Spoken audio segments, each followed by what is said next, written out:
کہ جناب Peoples party کے پاس اس وقت وہ وزن میں ہے، اس کا مطلب ہے نظریں وزارت عظمیٰ پر ہیں، اور نون لیگ ہے. باقی مولانا کو تو منا لیں گے، مولانا کو تو مطلب ہے کشمیر کمیٹی کا چیئرمین بنا دیں، ان کے بیٹے کو کچھ دے دیں، داماد کو کچھ دے دیں، ان کے سمجھی کو کچھ دے دیں، بھائی کو کچھ دے دیں، سے زیادہ کیا ان کا کیا ناراضگی ہوگی. میں یہ سمجھتا ہوں کہ اگر ہمارے یہاں ٹرو جمہوریت نہیں ہے تو اس کا مطلب یہ نہیں ہے کہ جمہوریت خراب چیز ہے. اگر ہمارے یہاں ایبسولوٹزم کے ذریعے فیصلے کیے جاتے ہیں، اور ہوتا ہے ایسا کہ طاقتور جو ہے یا زیادہ طاقت رکھنے والا جو ہے وہ حتمی فیصلے کر لیتا ہے، تو اس کے نقصانات بھی ہوتے ہیں. ایسا نہیں ہے کہ صرف وہی فیصلے. کنسنسس بلڈنگ یہ ہوتی ہے کہ آپ لوگوں کی رائے جان لیتے ہیں کہ ان کی رائے کیا ہے. یہ ان کی ایک بات ٹھیک ہے، کیونکہ رائے جو ہے وہ اگر جماعتی یا انفرادی مفادات کے تابع ہے تو جماعت کو یا فرد کو سرو کرے گی، لیکن ملک کو سرو نہیں کرے گی. بالکل. اگر لوگ پیش نظر ہوں، اگر عوام پیش نظر ہوں، اگر سٹیک ہولڈر عوام کو سمجھا جائے اور یہ سمجھا جائے کہ ان فیصلوں کے اثرات عوام پر کیا ہوں گے، عام آدمی پر کیا ہوں گے، تو شاید فیصلے کرتے ہوئے زیادہ تحمل، بردباری اور وسیع المشربی اور وسیع البنیاد فیصلے لازمی ہو جائیں گے. لیکن عوام ہوتے نہیں ہیں نا ان فیصلوں میں. بات یہ کہ صرف دو بڑے سٹیک ہولڈر ہیں جن کی زیادہ سٹیکس ہیں پورے سسٹم میں، وہ نون لیگ اور پاکستان پیپلز پارٹی ہے. باقی کی تو سٹیک ہی نہیں ہے نا، اور اس سے مشورہ بھی کریں گے. دیکھیں نا، ایم کیو ایم بات کرے گی کراچی کی، ٹھیک ہے نا، ایک اس کا محدود وہ ہے. مولانا صاحب کا اپنا ایک ایجنڈا ہے، وہ بھی محدود ایجنڈا ہے. تو جو بڑی پارٹیز کو وہ سوٹ نہیں کرتا. اچھا، ایسی میٹنگز میں آپ نے دیکھا ہوگا عموماً جو میری اطلاعات ہوتی ہے اور ہم نے شریک بھی ہو کر دیکھا ہے کہ وقت بہت ضائع ہوتا ہے، کہ آپ کو ایسی گفتگو سننی پڑتی ہے کہ جو سننے کی ضرورت نہیں ہے آپ کو. چلے اب تو اس پر میرے خیال میں مجھے بحث نہیں کرنی چاہیے، جب وہ شریک ہو چکے ہیں پروسیس میں اور دیکھ چکے ہیں. ہم نے گواہی، ہم نے دیکھا نا کہ جب بھی اس طرح کی میٹنگ ہوتی ہے نا کہ 15 لوگ بیٹھے ہوئے، کبھی آپ نے دیکھا 15 لوگوں میں کوئی ڈھنگ کی بات ہوئی ہو؟ نہیں، 300 لوگوں میں بھی ہوتی ہے ڈھنگ کی بات. 300 لوگوں میں چین کے پولیٹ بیورو میں ہو سکتی ہے، بڑا مشکل ہے. اچھا ضیاء صاحب، اگر اسمبلیوں کی مدت کی بات کی جائے تو اسمبلیوں کی مدت پوری کرنے پر شہباز شریف نے پیپلز پارٹی اور جو دیگر اتحادیوں کو بھی اعتماد میں لینے کی یقین دہانی کرائی ہے. کیا آپ سمجھتے ہیں کہ ایسا کرنے میں وزیر اعظم کامیاب ہو سکیں گے؟ دیکھیں، ابھی اتنا بڑا سوال نہیں ہے کہ آپ اسمبلی 3 دن پہلے تحلیل کریں یا مطلب اسی دن تحلیل کریں. ایک اگر کرتے ہیں وقت پہ کرتے ہیں تو 60 دن میں انتخابات ہونے، اگر ذرا سا پہلے کرتے ہیں تو 90 دن میں ہونے. اس سے فرق نہیں پڑتا.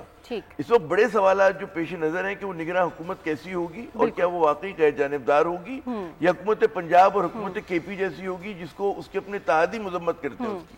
مولانا فضل الرحمان صاحب کی جو حکومت ہے کے پی میں، وہ نگراں تو ہے نہیں، وہ تو ایک بڑی باعث حکومت ہے. تو ان کے اپنے ANP شور مچا رہی ہے، پیپلز پارٹی کو دکھ ہے، خود نون لیگ کو دکھ ہے. تو یہاں پر ایک سمجھ میں آنا چاہیے کہ یہ ایک بہت بڑا سوال ہے کہ جی وہاں پر حکومت کیسی ہونی چاہیے. دوسرا بڑا سوال کہ جب کہتے ہیں ہر پولیٹیکل پارٹی اپنے لیے کوشش کرے گی، اپنے انتخابات میں ڈنکا بڑھ چکا، تو بڑا سوال یہ ہوتا ہے کہ جی کون سی پارٹی PDM میں زیادہ حصہ لے گی انتخابات میں. نون لیگ جس کا محور صرف پنجاب ہے، یا پاکستان پیپلز پارٹی کہ جس کی سندھ میں سٹیک ہے، پنجاب میں ہے، بلوچستان میں ہے. نہیں ہے PDM میں، نہیں سوری معاف کیجیے، حکومت میں ہے. میرا مقصد یہ ہے کہ حکومت میں PDM کے اندر ایک زمانے میں تھی، نکل گئی، لیکن حکومت میں شامل ہے. تو جو پرانے اتحادی ہیں اس میں پیپلز پارٹی کے سٹیک پھر بھی زیادہ براڈ بیسڈ ہے، حالانکہ سیٹیں کم ہیں ان کی، لیکن وہ سندھ میں بھی ہیں، پنجاب میں بھی ہیں، KP میں بھی ہیں اور بلوچستان میں بھی. آپ اگر دیکھیں نا، نون لیگ جو جیتی ہے 2018 کا الیکشن، جن نشستوں پہ جیتی ہے، زیادہ تر ان کی 63 سیٹ ڈائریکٹ جو نشستوں کے اوپر آئے وہ پنجاب سے آئے. 4 سیٹیں KP سے ملی، ٹھیک ہے نا. اچھا، اس کے مقابلے میں پاکستان پیپلز پارٹی نے سندھ سے 39 لی، اراؤنڈ 39، اگر میں غلط نہیں کہہ رہا 39 ہے. اس کے بعد انہوں نے کچھ 6-7 سیٹس پنجاب سے لی اور ایک KP سے لی، اوپر بالکل اوپر کی. تو ان کے پاس کل ملا کے پھر ریزرو سیٹ ملا کے 58 ہو گئی. اب پیپلز پارٹی یہ سوچ رہی ہے کہ بلوچستان میں کچھ سردار ان کے ساتھ آ گئے، تو ان کو امید ہے کہ 6-7 سیٹیں وہاں سے مل جائیں گی. سندھ میں وہ امید یہ کر رہے ہیں کہ جی ہم نے لاسٹ ٹائم 39 کو 49 کہیں گے نا، 39 جو سیٹس لی ہیں اس کو ہم بڑھائیں گے، کیونکہ ان کو اربن سندھ میں جو PTI سیٹس لے چکی ہے اس میں سے کچھ نہ کچھ حصہ ملے گا، ٹھیک ہے نا. تو وہاں پر ان کو امید ہے کہ جی ہماری 2-4 سیٹیں بڑھنی ہیں. پھر ساؤتھ پنجاب میں ان کو بالکل امید ہے، قوی امید ہے کہ لیں گے ہم زیادہ سیٹس. پہلے اگر 7 میں لی ہیں تو اس بار وہ 12-15 کے اوپر ان کا آنکھیں ہیں. تو مجموعی طور پہ پیپلز پارٹی زیادہ بہتر پلیسڈ ہے. نون لیگ کا پورا جتنے بھی انڈے ہیں ان کے صرف پنجاب کی ٹوکری میں ہیں، اور پنجاب کی ٹوکری کے حقدار بہت سارے ہیں لغائٹ صاحب. پیپلز پارٹی میدان میں ہے, آئی پی پی میدان میں, انڈیپینڈنٹ پاور پروجیکٹ نہیں سوری استحکام میں پاکستان پارٹی, ہمیشہ میں آئی پی پی پہ میرا ذہن بڑھ جاتا ہے. اچھا پھر آپ کے انڈیپینڈنٹس کے ایک بہت بڑا گروہ ہوگا پنجاب میں, آپ دیکھیے گا. نہیں قابلی کو اگنور نہ اور میں آ رہا ہوں, ہاں میں کہہ رہا ہوں بہت سارے اقدار ہیں نا, قاف لیگ ہے, پی ٹی آئی جیسی بھی ہے بھائی, لغائٹ صاحب کو بہت محبت ہے اس سے, لیکن پی ٹی آئی بھی ہے وہاں پر, ٹھیک ہے نا. تو وہاں پر جو ہے نون لیگ کے لیے میدان جو ہے بہت مشکل ہے. پھر ان کے اندر آپس میں بھی شہباز شریف صاحب ہر تقریر میں نواز شریف کا رہے, وہ اس لیے دے رہے ہیں کہ ان کو الیکشن میں ان کا غیبی ہاتھ چاہیے, سر پہ ان کا ہاتھ چاہیے, چاہتے ہیں کہ متحدہ فرنٹ دیں. لیکن جب وہ آخری دوڑ لگا رہے ہوں گے یا سیٹوں کی بانٹنے کی باری آئے گی, تب بھی ان دونوں بھائیوں میں, دونوں خاندانوں میں ہے ایک ہی خاندان, جو دو دھڑے ہیں خاندان کے, ان میں چپکلش ہو سکتی ہے. اور ہمیں پتہ ہے کہ تھوڑا بہت تناؤ ہے, زیادہ روشنی تو لغائٹ صاحب ڈالیں. اچھا لغائٹ صاحب, میں آپ سے یہ پوچھنا چاہوں گی کہ ابھی جو صورتحال ہے, جو معاملات چل رہے ہیں, اس میں کس سیاسی جماعت کا پلڑا آپ بھاری دیکھ رہے ہیں؟ دیکھیں اس طرح سے ایبسلوٹ قسم کا ریمارکس, سویپنگ ریمارکس کوئی معقول آدمی تو نہیں دے سکتا ہے. اچھا میں نے نامعقولیت کر دی لغائٹ صاحب, آپ یہ کہہ رہے ہیں خدا کی قسم میں اٹھ رہا ہوں. ساری ایسا نہیں ہے, آپ کی طرف اشارہ ہی نہیں ہے, بائیکاٹ کرتا ہوں میرا. اگر میں روسیا ہوں, اگر آپ کی طرف اشارہ ہو تو ایسی بات نہیں ہے, میں بالکل یہ بات نہیں کر رہا ہوں. اور ہمارے بزرگ ہیں آپ. سویپنگ ریمارکس کا مطلب یہ نہیں ہے کہ میں یہ کہوں کہ جیت رہی ہے جی پاکستان پیپلز پارٹی یا پاکستان مسلم لیگ نون, یا مطلب جیتنا انہی میں سے کسی کو ہے, اور یا پی ٹی آئی. یہ ساری صورتحال نہیں ہے. پی ٹی آئی نے ایک تو پچھلے سال جو خرابی کی سو کی, بہت بڑی خرابی, کہ اسمبلیوں سے استعفے دے دیے, پھر حکومتیں توڑ دیں, پھر یہ سارا کچھ کیا, اور آخر میں 9 مئی کا واردات جو ہوئی ہے اس کے بعد تو اس نے اپنے لیے پورا محدود کیا ہے اپنے آپ کو. لیکن اور اس کا تازہ نقصان جو ہے وہ بہت بڑا نقصان ہے, جو کے پی کے میں ہوا ہے, وہ بھی ایک بڑا نقصان ان کا ہو چکا ہے. اب باقی وہ جو ہیں اپنا کیسر صاحب, ان کے اوپر, یا محمود خان تو نظر ہی نہیں ہے جب سے وزارت اعلیٰ سے ہٹے ہیں, وہ پتہ ہی نہیں چل رہا ہے کہ محمود خان بھی کوئی وزیر اعلیٰ ہوا کرتے تھے خیبر پختونخوا کے. خیر وہ نہیں, تو اسٹیک انہی پارٹیوں کا ہے, اور دونوں میجر پارٹیاں یہ ہوں گی. لیکن چھوٹی پارٹیاں جو ہیں وہ کچھ نہ کچھ اپنی کارکردگی دکھائیں گی. ایسا نہیں ایبسلوٹ سویپنگ کوئی پارٹی لے جائے گی یا لے جا سکتی ہے. ٹھیک ہے, اگر نون لیگ میرے مراد یہ تھی کہ پیپلز پارٹی سب سے زیادہ نشستیں لیتی, جیسے انہوں نے 13 میں یہ لیا, بالکل ٹھیک ہے, 8 میں انہوں نے 90 یا 91 سیٹس تھی ان کی, 91 تھی, 1991 انہوں نے مخلوط حکومت بنائی اور پورے 5 سال گزار دیے. اور یہ اگر پیپلز پارٹی کو یہ 90 کا فگر نظر آ رہا ہے, کیونکہ 58 اس مرتبہ ہیں ان کی ریزرو سیٹس ملا کر, تو کوئی زیادہ محنت نہیں کرنی ہے. میں محنت تو کریں گے, لیکن وہ اگر 90, 91, 92 لے لیتے ہیں اور لارجسٹ پارٹی مرج کرتے ہیں, وہ پوزیشن میں چلے جائیں گے. ہمارے نون لیگ کے دوست یہ سمجھ رہے ہیں کہ ہم 2/3 میجورٹی لیں گے, تو میرے خیال میں وہ ایک ایسا خواب دیکھ رہے ہیں جو بالکل ممکن نہیں ہے. کیا شاعر کہتے ہیں, کیا خیال باندھے نادان ہوش میں آ. تو انہوں نے یہ توقع کر رکھی ہے کہ جی ہماری سیٹیں جو ہیں وہ بڑھ جائیں گی, ہم 2/3 میجورٹی لیں گے. 2/3 میجورٹی کا جو ان کا خواب ہے, میرے خیال میں وہ بڑا خواب ہے. ایسا خواب اب پورا ہونے والا نہیں ہے. اور وہ نہ وہ دور ہے کہ جس میں آپ کو پوری اسمبلی آپ کے حوالے کر دی جاتی تھی, اور پوری اسمبلی معلوم ہوتا تھا کہ جناب آپ ہی اس کے سب کچھ ہیں. اور پھر وہ اس کا نتیجہ بھی ہو گیا تھا, دیکھا تھا کہ وہ اسمبلی جس میں 3/4 میجورٹی تھی وہ بھی باقی نہیں رہی تھی, اور اس کے بعد کے الیکشن میں ان کو صرف 12 سیٹیں ملی تھیں. تو اس طرح کی چیزیں جو ہیں وہ بعض دفعہ اس طرح پہ نتائج بھی لاتی ہیں. اور بھی بڑی حقیقت ہے جو ہمیں سمجھنا چاہیے کہ پیپلز پارٹی اور نون لیگ کا اگر آپ مقابلہ کریں نا, موازنہ کریں, جو پوری بری مینجمنٹ کا اور خراب معاشی حالات کا جو سہرا کسی کے سر جا رہا ہے وہ نون لیگ کے جا رہا ہے. نون لیگ میں بھی اگر کسی کے سر پہ جا رہا ہے تو ڈار صاحب کے, اور ڈار صاحب کا اسپانسر کون ہے, نواز شریف صاحب ہیں, ٹھیک ہے نا, تو ان کے حق میں جا رہا ہے. پیپلز پارٹی نے بڑی عقلمندی سے اپنے آپ کو ان بیڈ ڈیسیشن سے دور رکھا ہوا ہے. تو جب بھی لوگ جو معاشی حالات سے لوگ اتنے ڈسے ہوئے ہیں, ابھی بجلی کی قیمتوں میں 4 روپے 96% اضافہ کیا ہے, فیصد نہیں روپے اضافہ کیا گیا ہے. خطے میں مہنگی ترین بجلی ہے, پر یونٹ کاسٹ جو ہے 50 سے 56 روپے جا رہی ہے, ٹھیک ہے نا. اب جو آدمی نوٹوں کی گڈی لے کے بل دینے جائے گا, لائن میں لگے گا بینک میں, اس کے سامنے ایک صورت ہوگی, ڈار کی ہوگی, نواز شریف کی صورت ہوگی. میں یہ کہہ رہا ہوں کہ وہ ان کے لیے اتنا سہان رو بنے گا. مہنگائی جب آپ دیکھیں گے 29% تھی لاسٹ ایئر, اس رواں سال میں 25-26% ہوگی. لوگوں کو روزگار جا رہا ہے, فیکٹریز بند ہو رہی ہیں, ٹھیک ہے نا, معاشی بحران کا ملک کو سامنا ہے. اور ٹھیک ہے IMF پروگرام مل گیا, لیکن اس کے باوجود عام لوگوں پہ تو سختی رہے گی نا. تو جو سختی رہے گی اس کا ملبہ کس پہ گرے گا لغائی صاحب؟ وہ صرف اور صرف نون لیگ پہ گرے گا. دیکھیں میں پتہ ہے عامر صاحب کو بھی شاید آپ کو بھی کہ میں رات لوٹا ہوں ایران سے. جی جی. اب وہاں جب ہم پہلی دفعہ گئے اور نیچے گاڑی میں جا کر بیٹھے اور گاڑی والے نے جا کر پیٹرول بھروایا تو ہم نے ان سے پوچھا کہ آپ کے یہاں پیٹرول کی کیا قیمت ہے؟ پاکستان کے لحاظ سے 5 روپے کا 1 لیٹر پیٹرول، پاکستان کی قیمت میں 5 روپے کا 1 لیٹر پیٹرول آ رہا تھا. 50 روپے میں جو ہے وہ مطلب یہ کہ 10 لیٹر پیٹرول 50 روپے میں ہو رہا تھا. تو یہ صورتحال وہاں کی ہے. ظاہر ایران پروڈیوس کرتا ہے. ایران کے پاس جو ہے وہ 70,000 سے 90,000 کے درمیان میگا واٹ بجلی پیدا ہوتی ہے. اچھا اس کے بعد دنیا کا 15% گیس، ساری دنیا جتنا گیس پیدا کرتی ہے اس کا 15% صرف ایران پیدا کرتا ہے. اس دفعہ مڈل ایسٹ میں جو انرجی کا سیکٹر ہے اس نے پورے مڈل ایسٹ میں سب سے زیادہ پروڈکشن جو ہے وہ ایران نے کی ہے آئل کی اور گیس کی. اچھا وہاں سے یہ پیشکشیں موجود ہیں. ہم عام لوگ ہیں، بالکل عام لوگ ہیں جن کا کوئی حکومت کے معاملات سے کبھی کوئی تعلق نہیں رہا. وہاں کے سفارتکار ہم سے کہہ چکے ہیں کہ جناب ان کو قائل کریں کہ ہم سے لے لیں، بجلی بھی لے لیں، گیس بھی لے لیں، پیٹرول لے لیں. لیکن ہماری حکومتیں فیصلے کرتے ہوئے ادھر دیکھتی ہیں، ادھر دیکھتی ہیں، اوپر دیکھتی ہیں، نیچے دیکھتی ہیں، دائیں دیکھتی ہیں، بائیں دیکھتی ہیں، کیا کریں کیا نہ کریں.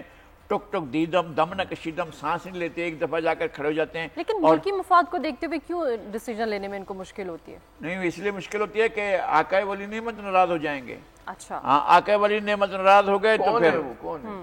ظاہر ہے اب آقائے ولی نعمت تو ساری دنیا ہمیں تو نہیں جانتی ہے. پتا نا، ہم تو مجھے نہیں نہیں، پتا سر آپ ایسا وہ کہتے ہیں جانے نہ جانے، اگر آپ گولی نہ جانے بات تو سارا جانے ہے تو آپ گل ہیں نا، ہم تو گل ہیں، ہمیں تو نہیں پتا تو آپ نام لینا، مطلب یہ نہ کریں آپ. ٹھیک ہے آپ کس کے کہنے پر کہتے ہیں؟ میں نے جا کر یہ بات کی تھی ٹھیک وزیر اعظم سے. نواز شریف جب وزیر اعظم تھے انہوں نے کابینہ کے اجلاس میں کوئی صحافیوں کو بھی بلا لیا. صحیح. میں نے پوچھا ان سے یہی سوال کیا تھا. میں نے کہا وہ اپنی سرحد تک لے کر آئے ہیں گیس پائپ لائن، تو آپ کیوں نہیں لیتے ہیں وہاں سے گیس؟ بالکل. تو انہوں نے اپنے وزیر صاحب کی طرف دیکھا، شاہد خاقان عباسی صاحب کی طرف. شاہد خاقان عباسی صاحب نے کہا کہ جناب سینکشنز ہیں اور ان کے اوپر سینکشن لگی ہوئی ہیں اور عالمی برادری ان سے یہ کر رہی ہے. تو میں نے ان سے کہا کہ بھائی اس وقت کی بات ہے کہ $15 ارب کی بائلیٹرل ٹریڈ کرتا ہے ایران اور پاکستان. اور یہ فگر ہمارے سامنے عامر رضا صاحب کے سامنے بیٹھ کر ایک سفارتکار نے بتائے تھے، ہم دونوں ساتھ تھے اس وقت. تو وہاں پر یہ اگر فگر موجود ہیں کہ $15 ارب کی ایران کے ساتھ، تو ہمارے ایران کے ساتھ ٹریڈ جو ہے وہ 400 ملین بھی نہیں ہے. تو یہ تو مجھے سمجھ میں نہیں آتا ہے کہ آپ کو کس نے ایسا نسخہ پڑھا دیا ہے. اگر انڈیا کر سکتا ہے ایران کے ساتھ ٹریڈ تو آپ باقی ممالک اپنے مفاد کے خاطر فیصلے کر سکتے ہیں. لوگ آپ اپنے مفاد کے لیے نہیں کرتے ہیں، آپ کمزور ہیں اس لیے اپنے مفاد کے فیصلے، یا آپ کو اپنے مفادات عزیز ہیں اس لیے آپ ایسا نہیں کرتے ہیں. اور وہ اپنے مفادات کا مطلب ذاتی مفادات، حکومتی مفادات نہیں ہوتے ہیں یا عوام کے مفادات نہیں ہوتے ہیں یا ملک کے مفادات نہیں ہوتے ہیں، ذاتی مفادات ہوتے ہیں. یہاں سے چیز لیں گے اس سے اتنا کمیشن ملے گا. کسی کو یہ دیکھا آپ نے ابھی جھگڑا ہو گیا تھا کہ جناب روس سے آپ تیل لے رہے ہیں یا گیس لے رہے ہیں، آپ ادھر سے جو ہے وہ قطر سے کیوں نہیں کر رہے ہیں. یہ آپس میں مسلم لیگ نون کے لیڈروں کا آپس میں جھگڑا ہو گیا. ٹھیک ہے لگا بریک پر جانا ہوگا، واپس آئیں گے ناظرین بریک کے بعد اور بات کریں گے army chief general Syed Asim Munir کی دورہ ایران کی.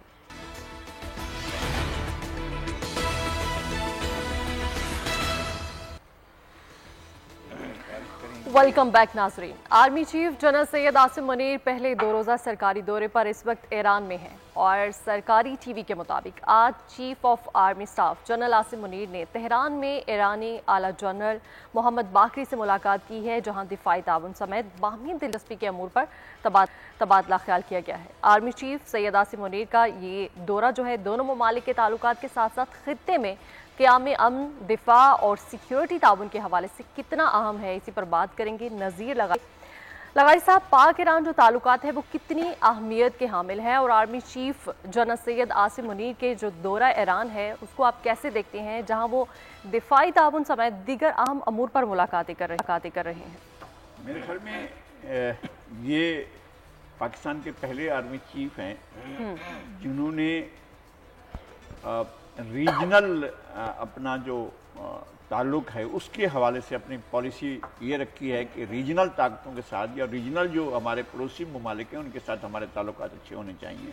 اور خاص طور پر ظاہر ہے کہ ڈیفنس کے شعبے میں ہیں اور وہاں پر ایک بات میں نے محسوس بھی کی ہے کہ میں کل وہیں تھا ایران میں ہی، اور ایران میں نے ایک خاص قسم کا جوش میں نے دیکھا ہے کہ اس دورے کے بارے میں پایا جاتا تھا کہ ایک لوگوں کے اندر ایک بالکل ایسی وہ امید کی تھی کہ دونوں ملکوں کے درمیان اگر ایک خیر سگالی بڑھتی ہے، اگر جس طرح سے انہوں نے بات کی کہ جی ہم چاہتے ہیں کہ جو ہے دونوں ممالک کی سرحدوں پر ہم ایک بڑی مارکیٹس کا جو ہے وہ بنیاد رکھیں اور ہم ٹریڈ کے سلسلے میں آگے جائیں۔ اگرچہ ظاہر فوجی سربراہ کا کام تو فوج کے امور سے متعلق ہوتا ہے اور زیادہ تر وہ انہی چیزوں کو دیکھ رہے ہوتے ہیں، لیکن ان چیزوں کے بارے میں بھی ان کی خواہشات جو ہیں وہ ایک بہت مثبت اس کا اثر سمجھا جائے گا، لیا جائے گا، اور لوگوں کی توقعات بھی اس طرح کی ہیں کہ اگر دونوں ممالک ایک آپ کا سرحدوں کا امن جو ہوتا ہے وہ بہت بڑی چیز ہوتی ہے، آپ کے لیے بہت بڑا اثاثہ ہوتا ہے، اور اسی طرح سے وہ بارڈر فینسنگ تو ہوتی رہتی ہے اور اس طرح سے ہو رہی ہے، اور افغانستان کے ساتھ بھی اور ایران کے ساتھ بھی، لیکن وہ پوائنٹس آئیڈینٹیفائی کیے جا رہے ہیں یا ہو چکے ہیں جن پر انہوں نے بیٹھ کر ٹریڈ کرنا ہے، اور ہمارے بہت سی چیزیں جو ہیں ان میں ہم نان کنونشنل ٹریڈ تو ہوتی رہتی ہے چونکہ وہ باقاعدہ ریگولیٹ نہیں ہوتی ہے، اس وجہ سے پھر بھی لیکن اس کے اثرات ہوتے ہیں۔ ابھی ایران نے ہمیں 200 میگا واٹ کا ایک وہ دیا ہے اور مل کر یہ بنایا گیا ہے اور ہمیں بجلی مل رہی ہے، اور ہمارے بہت سے شہر جو ہیں وہ ایران کی وجہ سے وہ ہو رہے ہیں، لیکن اس کو بڑھایا جا سکتا ہے، ہم بہت سے سیکٹرز میں آگے جا سکتے ہیں، اور خاص طور پر انرجی میں نے جیسے بتایا کہ انرجی تو وہ بہت زیادہ پروڈیوس کرتا ہے، وہاں کا کوئی کنسیپٹ ہی نہیں ہے کوئی لوڈ شیڈنگ ہوگی، یعنی اس طرح کا کوئی چیز ذہن میں ہی نہیں ہے، خیال میں بھی نہیں ہے لوگوں کے، اور ہم جو مشکلات کا شکار ہیں ہمیں ان چیزوں سے باہر نکلنا ہے، اور ہمیں اپنے ریجنل جو ہمارے پڑوسی ہیں، یہ پڑوسی کا مطلب یہ نہیں ہے کہ ہم جائیں اور انڈیا کے ساتھ بھی ایک دوستی کا وہ کریں، ہمارے بہت سے ایشوز ہیں انڈیا کے ساتھ، ہم چاہتے ہیں انڈیا کے ساتھ تعلقات ہوں، انڈین عوام کے ساتھ ہمارے روابط ہوں، ہمارا اگر کوئی ماضی کا ہمارا تعلق ہے اس کو بھی ہم ضرور پیش نظر رکھیں، لیکن انڈین حکمران اشرافیہ اور خاص طور پر انڈین اسٹیبلشمنٹ جو ہے وہ کبھی قابل بھروسہ ہوتی ہی نہیں ہے، اور اس کا عالمی سطح پر اس کا ایک کام ہے کہ وہ اپنے سامنے ایک دشمن رکھے، اور وہ دشمن جو ہے وہ اس کے لیے پاکستان ہے۔ $50 ارب سے بھی زائد کی ان کی بائلیٹرل ٹریڈ ہے چین کے ساتھ، لیکن وہ ہمیں ہمارے ساتھ تو کوئی چیز کرنا نہیں چاہتے، بات ہی نہیں کرنا چاہتے، اور اسی طرح سے ہم بھی ان کے ساتھ بات نہیں کر سکتے۔ ہمیں بھی اپنی ٹریڈ جو ہے چین کے ساتھ بڑھانی چاہیے، افغانستان کے ساتھ بڑھانی چاہیے، ہمیں Uzbekistan, Turkmenistan, Kirghizia, Azerbaijan, Iran, middle east, ہماری اس طرف مارکیٹیں تلاش کرنی چاہیے، اور یہ جو دورہ ہے دفاعی اعتبار سے بھی اہم ہے، اور ساتھ ہی ساتھ آپ کے اکنامی کے اعتبار سے بھی بہت اچھا لغاری صاحب، اگر خارجہ پالیسی کی بات کی جائے یا پھر دوست ممالک کی بات کی جائے تو آپ اس وقت پاکستان کو کہاں دیکھتے ہیں؟ نہیں، ہمیں آئسولیٹ کر دیا گیا ہے، ہم بدقسمتی ہے ہماری بدقسمتی ہے کہ ہم بہت سی چیزوں میں ہماری حکمران اشرافیہ نے ہمیں، اور اس میں تمام لوگ شامل ہیں، ہمیں جو ہے دنیا میں آئسولیٹ کر دیا ہے، ہم تنہا کر دیے گئے ہیں، اور ہمیں جو ہے ہم خیرات، صدقہ اور بھیک ملنے پر بھی ہم جشن مناتے ہیں، ہم ایسا ملک تو کہیں دنیا میں ہم نے نہیں دیکھا ہے کہ جو اس طرح سے ہو کہ اگر اس کو قرض دے دیا جائے اس پر جشن منایا جائے باقاعدہ، یہ تو ہم نے پہلی دفعہ دیکھا ہے۔ تو ضیاء صاحب آپ کیا کہیں گے اس پر؟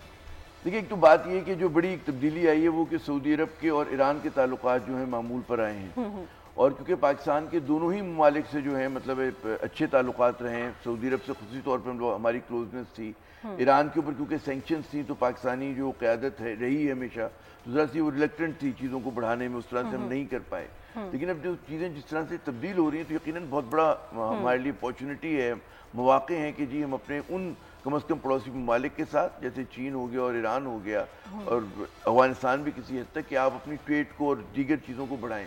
بھارت کے ساتھ تو خیر کہانی بالکل مختلف ہے کہ اگست 5 2019 کو جو بھی انہوں نے اقدامات مقبوضہ کشمیر میں کیے تھے تو اس کے جواب میں پاکستان نے کچھ بیر منیمم اسٹیپس لیے تھے، اور اسٹیپس یہ تھے کہ آپ نے اپنے ڈپلومیٹک ٹائز کو جو ہے ڈاؤن گریڈ کیا تھا، اور آپ نے دو طرفہ تجارت پہ بڑی حد تک پابندی عائد کر دی ہے، اور اس وقت سے وہ جاری و ساری۔ ہمارے یہاں ایک حلقہ ہے حکمران اشرافیہ کا جو کہتا ہے کہ جی آپ مسئلہ کشمیر کو پس پش ڈال کر آپ جو ہے بھارت کے ساتھ تجارت بھی کر لیں اور بھول جائیں. تو میرے خیال میں وہ عوامی دباؤ کی وجہ سے ابھی تک تو رکے ہوئے ہیں اس معاملے کے اوپر, لیکن یقیناً اگر پاکستان ایسی کوئی حرکت کرتا ہے کہ جناب آپ نے بھارت کے ساتھ تعلقات, اور ہمیں پتہ ہے کہ there are no takers for peace in India right now, وہ سمجھتے ہیں کہ پاکستان ایک کہتے ہیں نا سلپری سلوپ پر ہے, اور جتنا وقت گزرے گا ہم اتنے کمزور ہوں گے اور بھارت اتنا مضبوط ہوگا, تو بھی وہ آپ سے بات ہی نہیں کرنا چاہ رہا. اور آپ یہ دیکھیں کہ ہماری طرف سے تو کئی مرتبہ پیشکش بھی کی گئی, لیکن بھارت بڑا سخت موقف ہے, ہر فورم کو وہ پاکستان کے خلاف استعمال کرتا ہے. امریکہ بھی مودی صاحب گئے تو مطلب ہے ان کا جو مشترکہ اعلامیہ تھا اس میں پاکستان کا خصوصی ذکر تھا, اس کو دہشت گردی کے ہم پہ الزامات لگائے گئے. ٹھیک ہے, وہ جہاں ان کو موقع ملتا ہے کہ کھیل کے میدان میں آپ دیکھیں کہ Asia cup just because of India, وہ جو ہے اس کے ہمیں 4 بڑے ضمنی سے میچز ملے, اور باقی جو ہے سری لنکا جو ہے موو ہو گئے. اب پاکستان کے سامنے میرے خیال میں آگے آپ کوئی سوال کرنا بھی ہے. جی سر, بالکل سر. پروگرام میں ایک اور موضوع کو حصہ بنائیں گے, اور کچھ دن one day cricket world cup جو ہے 2023, جس سے متعلق سب سے اہم سوال جو زیر گردش ہے وہ یہ ہے کہ کیا پاکستان ٹیم کو ورلڈ کپ کے لیے بھارت جانا چاہیے یا پھر نہیں. ورلڈ کپ رواں سال اکتوبر نومبر میں بھارت میں ہونا ہے, اور بھارت کی جانب سے کھیل میں سیاست کرنے اور دونوں ممالک میں تعلقات کی سرد مہری نے کرکٹ کو نشانہ بنایا ہوا ہے, جبکہ بھارت صرف انٹرنیشنل ٹورنامنٹ میں پاکستان سے کھیلتا ہے. اس کے علاوہ کرکٹ میں سیاست کو لے آتا ہے. بھارت جس نے کھیل کے میدان کو بھی اپنی من مرضی کی سیاست سے آلودہ کر دیا ہے, وہ 2008 کے بعد سے پاکستان نہیں آیا, جبکہ پاکستان دھمکیوں کے باوجود 2016 میں بھارت گیا اور وہاں جا کر سخت مخالف اور کشیدہ ماحول میں T20 ورلڈ کپ کھیلا. تاہم اس بار کشمکش بھارت کے ایشیا کپ میں پاکستان نہ آنے سے شروع ہوئی ہے. بھارت نے حسب معمول میں نہ مانوں کی رٹ کی اور دباؤ اتنا بڑھایا کہ ایشیا کپ کے ہلکے میچ پاکستان میں, جبکہ بھاری میچ سری لنکا میں منتقل کرا دیے. اب پاکستان کی اسٹریٹجی کیا ہوگی؟ پاکستان بھارت جا کر ورلڈ کپ کے لیے کھیلے گا یا نہیں, اور پی سی بی کو اس حوالے سے کیا اقدامات اٹھانے کی ضرورت ہے, اس پر بات کریں گے.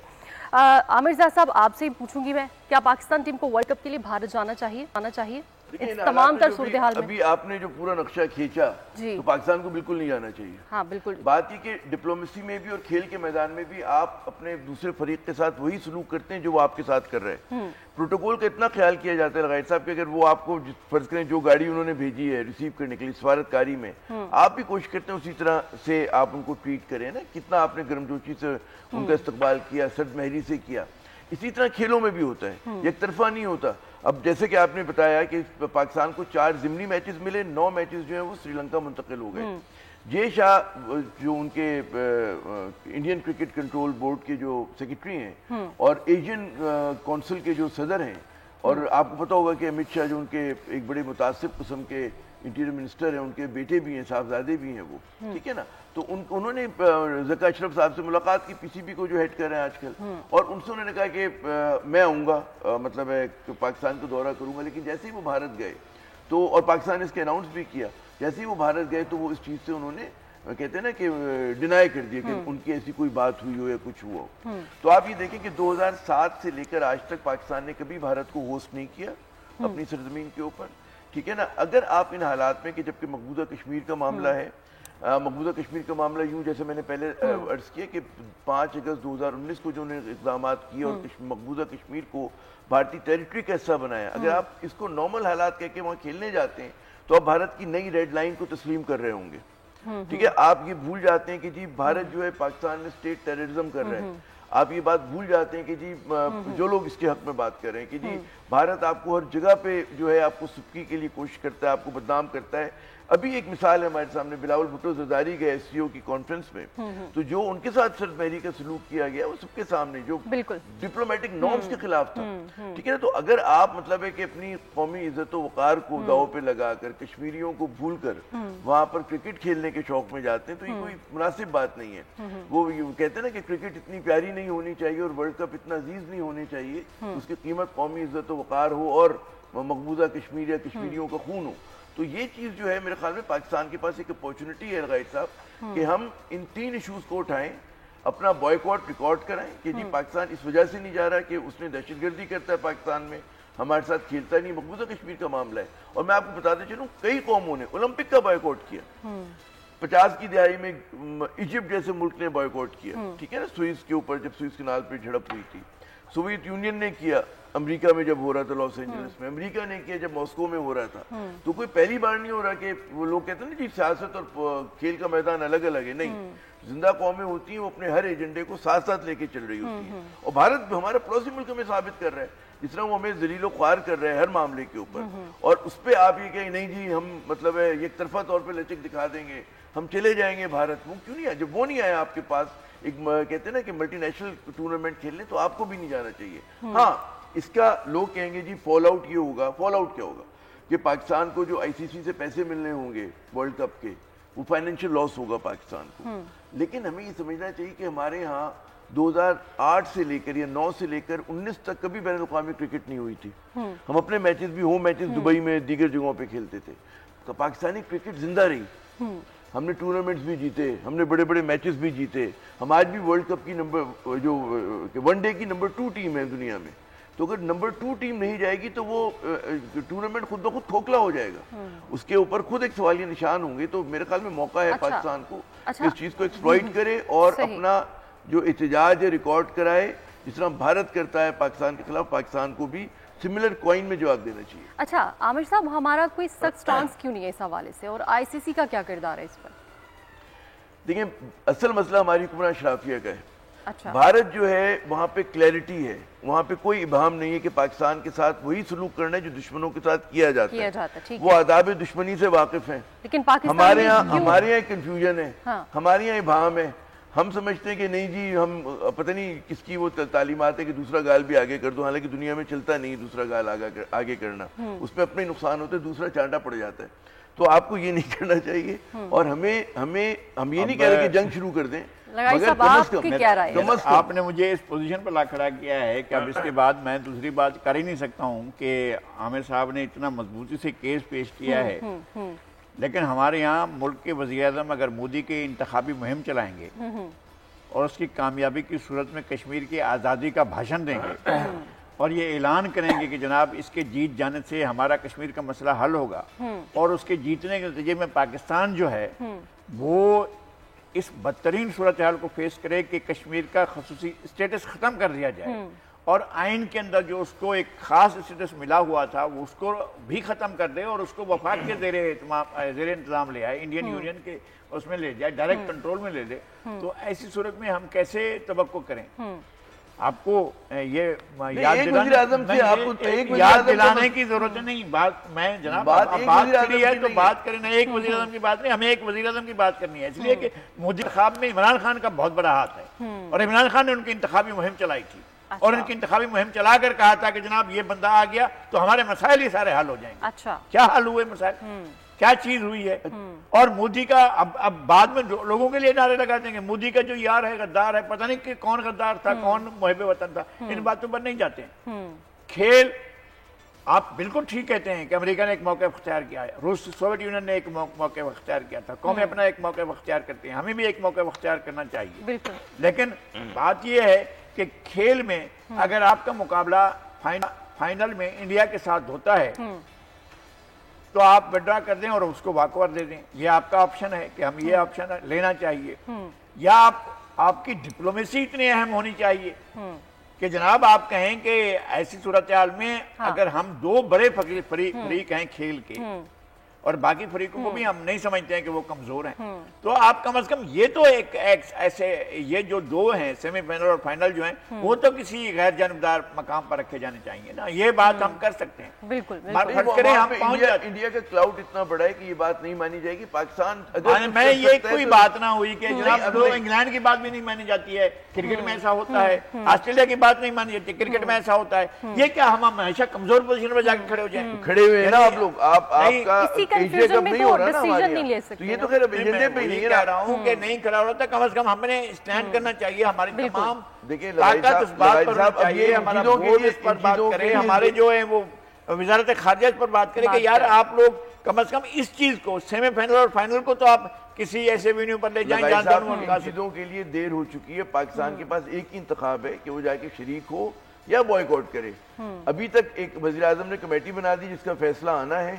ہمارے یہاں جو کھیل کے چاہنے والے ہیں وہ چاہتے ہیں کہ پاکستان جائے، جو انڈیا کے متوالے ہیں وہ چاہتے ہیں پاکستان جائے، لیکن جو ہمارا ایک کہتے ہیں نا کہ ایک نیشنل انٹرسٹ، اگر اس کے نتیجے میں کشمیر آزاد ہو رہا ہے تو میں آپ کے ساتھ ہوں، اگر اس کے نتیجے میں انڈیا کو شکست ہو رہی ہے تو میں آپ کے ساتھ نہیں، اگر آپ اس کے یہ بات نہیں ہوتی، کشمیر کی آزادی کی بات نہیں ہوتی، بات یہ ہوتی کہ انہوں نے آپ کے ایک ملٹی نیشنل کیا ہے، مجھے معلوم ہے ہمارے کھلاڑیوں کو انہوں نے کھیلنے نہیں دیا، ہمارے کھلاڑی اپنی جان بچانے کے لیے ان کو مسئلہ بنا ہوا تھا، آپ کیسے جا کے کھیلیں گے، آپ کیسے جا کے کھیلیں گے؟ اور ایسی صورتحال تھی، ہم جانتے ہیں صورتحال کو، کیا یہ بھی ہے کہ انڈیا میں اگر ہمارے کھلاڑی جاتے ہیں اور ہم اگر فیصلہ بھی کرتے ہیں کہ ہمارے کھلاڑی جائیں اور وہاں کھیلیں، فائنل جا کر کھیلیں، تو ہمیں اس بات کا یقین نہیں ہے کہ ہمارے کھلاڑیوں کی سلامتی کی کون ضمانت دے گا؟ بالکل جبکہ انڈین حکومت جو ہے وہ خود اس کی مخالف ہے۔ ٹھیک ہے لغاری صاحب، پروگرام کا وقت ختم ہو چکا ہے۔ پاکستان ٹیم کو ورلڈ کپ کے لیے بھارت جانا چاہیے یا نہیں، اس حوالے سے اقدامات اٹھانے کی ضرورت ہے۔ ناظرین، اسے ابھی پروگرام کا وقت ختم ہو چکا ہے، ہمیں دیجیے اجازت، اگلے ہفتے ہوگی آپ سے ملاقات۔ اللہ حافظ۔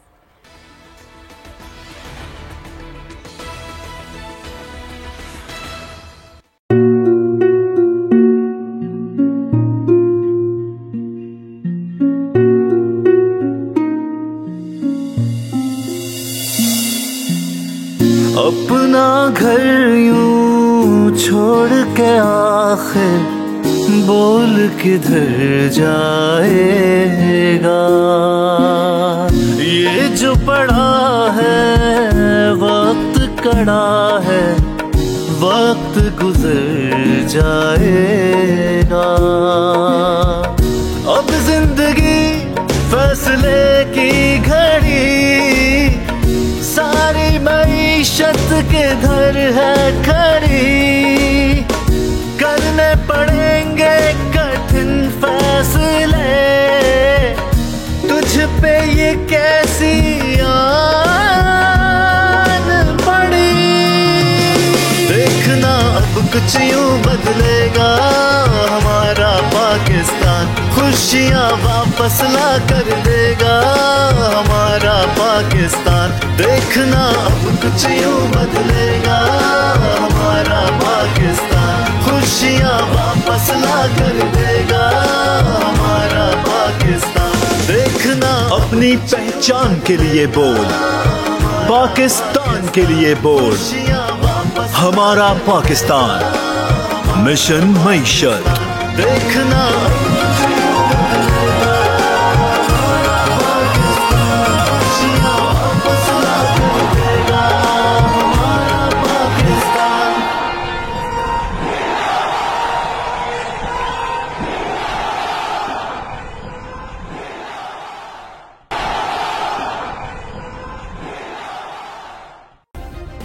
سبسکرائب کریں اور بیل دبائیں تاکہ کوئی خبر رہ نہ جائے۔